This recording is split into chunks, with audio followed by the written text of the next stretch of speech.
Vamos a ir a noticias internacionales y esta vez el foco lo ponemos en Argentina con antecedentes que complican al presidente Javier Milei. Isel Guerra nos cuenta qué es lo que está ocurriendo allá. ¿Cómo estás, Isel? ¿Cómo estás, Seba? Sí, con una historia que se remonta al año pasado, era 14 de febrero del 2025. ¿Ya?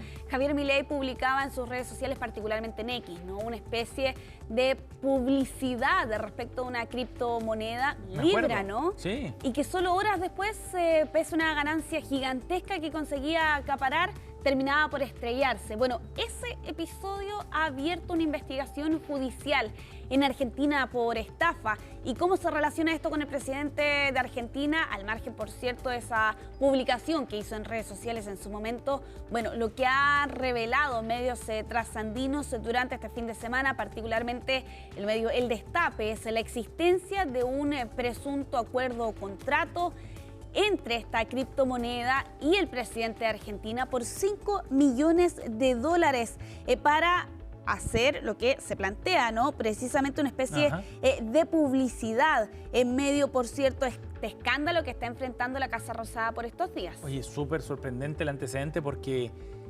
sí, podría encaminarse más bien hacia algo mucho más concreto en el vínculo con Javier Milei. Yo recuerdo en ese momento, en los días posteriores al escándalo del lanzamiento, el comentario de Javier Milei, que las críticas eran más bien de corte político. ¿Por qué el presidente tiene que estar promocionando una criptomoneda, básicamente? Y las consecuencias bien dramáticas que tuvo para muchas personas que apostaron por esta moneda y fueron en la práctica estafadas.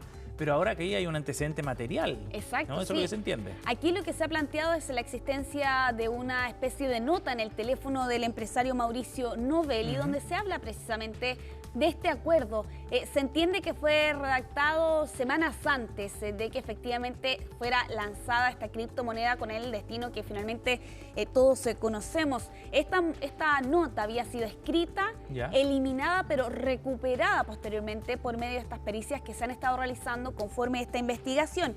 Y aquí se podía leer, Seba, lo siguiente: hola amigos, este es el acuerdo final discutido con H. H hace alusión a Mark Hayden Davis, que es el CEO de esta empresa creada con la criptomoneda Libra, y allí se desglosaba lo siguiente: un acuerdo de $1,5 millones en el concepto de adelanto, otro $1,5 millones cuando Milei anuncia en Twitter que su asesor es Hayden Davis, Kelsier, así como también la familia Davis, y otros $2 millones señala este documento borrado y posteriormente recuperado por contrato firmado en persona con Milei por asesoría en blockchain e inteligencia artificial para el gobierno argentino y o Javier Milei y revisión con Javier y Karina. Eso es lo que se ha podido conocer durante este fin de semana respecto a este presunto acuerdo o contrato que fue redactado entre octubre y noviembre del 2024 y claro, con otros detalles que se han conocido también posteriormente, ¿no? Estos registros de llamada, una veintena de llamadas telefónicas y de mensajes de texto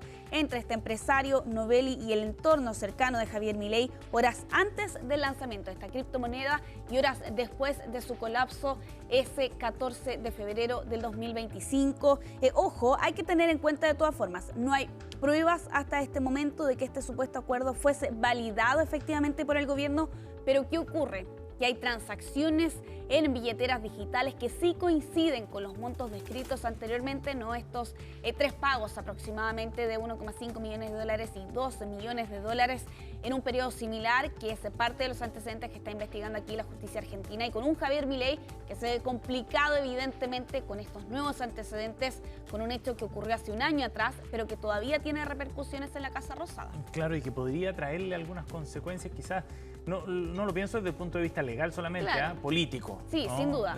Por los efectos que tuvo esta promoción de la criptomoneda. Al final, muchísima gente perdió plata con esto. Exacto, sí. Un par ganaron evidentemente miles de dólares con estas inversiones, con esta criptomoneda, pero también se planteaba, teniendo en cuenta que el presidente de Argentina estaba haciendo esta recomendación, muchos apostaron precisamente a la fiabilidad y a la seguridad que entrega el cargo, ¿no? Claro. Liderar un país, ¿no? Y sin embargo, con una criptomoneda que subió bastante, pero también en un corto periodo de tiempo cayó muchísimo, y eso significó para miles de personas perder inversiones, algunos ahorros planteaban por esos días también, que habían destinado finalmente a una inversión que creían certera y confiable. Vamos a estar actualizando, por cierto, este proceso judicial que está enfrentando ya en Argentina, pero vamos a avanzar en esta revisión. Nos quedamos en nuestra región, Seba, con el estado de salud de Jair Bolsonaro, el expresidente de Brasil. Recordemos que fue internado el pasado día viernes, ¿no? Fue trasladado desde la cárcel de Papuda en Brasilia hasta un hospital tras presentar fiebre alta, baja saturación de oxígeno, sudoración y escalofríos, para finalmente los equipos médicos determinar que Jair Bolsonaro está enfrentando un cuadro de neumonía bacteriana bilateral asociada a las secuelas, por cierto, y que hemos hablado en innumerables oportunidades por el ataque que recibió Jair Bolsonaro en 2018. Bueno, el sábado recién pasado se hablaba de un deterioro de la función renal, y lo que se ha podido conocer en estas últimas horas, el día de ayer particularmente, que fue su tercer día en terapia intensiva, es que efectivamente le ha mostrado una mejoría renal y que ahora se ha reforzado su tratamiento con antibióticos.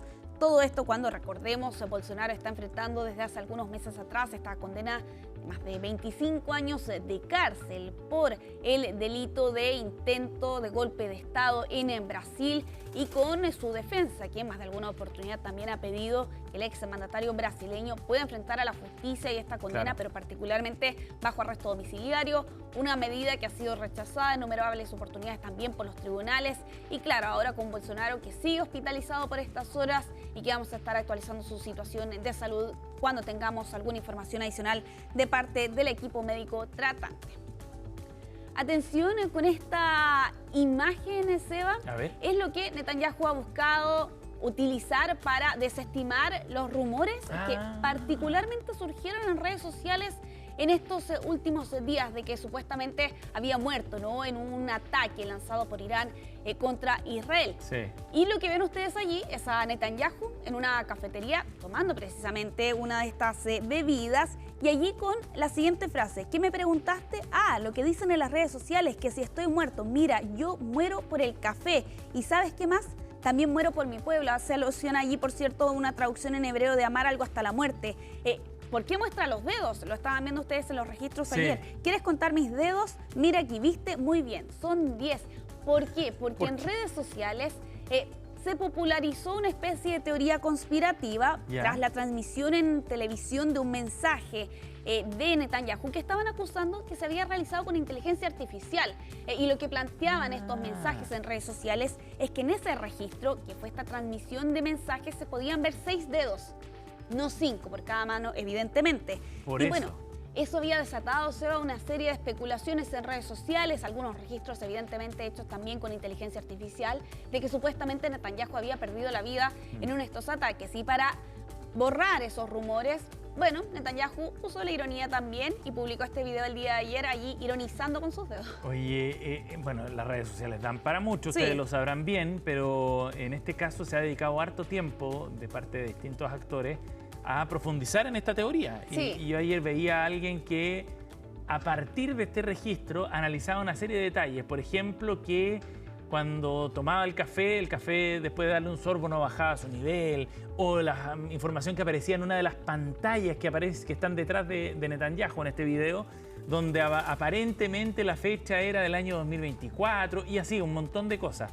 Pero qué difícil resulta para muchos, y yo me incluyo en ese grupo, me incluyo también, distinguir entre la información falsa y los esfuerzos de desinformación que están llevando por lado y lado muchas personas. Hay otros que plantean, por ejemplo, que Mojtaba Khamenei también habría sido asesinado, o incluso que había sido trasladado a Rusia para una operación. O sea, la desinformación circula muy fuerte. Y es difícil distinguirlo. Yo creo que además en estos tiempos de inteligencia artificial cuesta tantísimo hacerlo. Por ahora no queda más que apostar por la legitimidad de este video nada más, y bueno, quedarse con eso, con lo que ha hecho el gobierno israelí para desmentir cualquier tipo de rumor sobre el estado de salud de Netanyahu. Sí, Seba, tú das con un punto crucial, sobre todo en medio del conflicto, ¿no? Cuando hay también dificultades para acceder a información, por ejemplo, en Irán. ¿Qué ocurre exactamente dentro del país? Pero también, por cierto, con estos registros y con una inteligencia artificial cada vez más fina, cada vez más certera también para replicar la realidad, y claro, con también estos denominados bulos que surgen en redes sociales, que se pegan a cualquier detalle en específico para finalmente crear una hipótesis o una teoría que fácilmente es replicable. Y para también alimentarla todo el tiempo. De todas formas, y con estos breves detalles, claro, ahí tú mencionas, por cierto, la situación del café, ¿no? Pero claro, en medio del conflicto también, por cierto, eso te diría uno de los grandes desafíos que enfrenta también el periodismo para hacer frente a estas imágenes que son cada vez más similares a la realidad. De hecho, te diría, Seba, que durante este fin de semana surgió otra imagen de Netanyahu, donde supuestamente estaba siendo retirado bajo los escombros de un aparente ataque. También mira, imagínate, realizado con inteligencia artificial y claro, con la dificultad que supone también, por cierto, para revisar al menos de la manera más rápida y determinar si es que ese registro es real o no. Por eso también existe el periodismo del fact-check, ¿no? Para hacer alusión, por cierto, de la revisión de los frames de estos videos, así como también otros detalles más técnicos, por cierto, de estos registros. Pero al menos desde Israel ironizan, ¿no? Respecto a estas polémicas y particularmente a estas teorías que han tomado fuerza, sobre todo en estos últimos días, en medio también de, ojo, la declaración desde Irán. La Guardia Revolucionaria iraní ha asegurado que van a perseguir y matar al primer ministro. Así lo han planteado en esta amenaza a través de un comunicado durante este fin de semana. O sea, la amenaza es real. Desde Irán efectivamente apuntan precisamente a ese objetivo y claro, con esta bulo que surgía en redes sociales, por cierto, tomaba otra notoriedad también este video que circulaba. Claro, eso le pone otra connotación al video en definitiva. De todas formas. Bueno, hablando de registros y de videos, Seba, también relacionado con Medio Oriente, ya para ir cerrando esta revisión internacional, estas imágenes llegan desde la Franja de Gaza, una potente tormenta de arena que azotaba el centro y el sur del enclave palestino este fin de semana. Es la tormenta de arena más fuerte que ha enfrentado el territorio palestino en los últimos 5 años. Y si bien hemos hablado de que han cesado las hostilidades a través de este acuerdo, ¿no?, que se conseguía en octubre, lo cierto es que la crisis humanitaria se mantiene y estos eventos climáticos refuerzan, por cierto, también el llamado a no olvidar lo que está ocurriendo en el enclave palestino con esta crisis que se mantiene independiente de que los bombardeos, como los conocíamos, han finalizado. De todas formas, hay muertes reportadas todavía en medio del conflicto de Medio Oriente que hemos visto estas últimas 2 semanas, pero claro, también con una situación sumamente grave para los palestinos allá en el enclave. Claro que sí, es como una situación encima de todo el drama que ya han vivido los últimos años, todavía más compleja, ¿no? Tiene otro cariz. Efectivamente, en medio de la destrucción, una situación climática que agrava la situación allá en el enclave. Giselle Guerra de las Noticias Internacionales. Gracias, Giselle. Nos vemos más tarde. Que estés bien, Seba. 10:28. Nos vamos a ir a la pausa. A esta hora en CNN Chile Radio, actualizando la temperatura, 20 grados. Esa es la temperatura del momento. Los cielos con nubosidad, pero de todas maneras el sol se impone finalmente en una mañana que es luminosa, 26 la máxima para hoy día. La nubosidad nos va a acompañar en todo caso durante toda esta jornada. Vamos a la pausa y ya seguimos con más.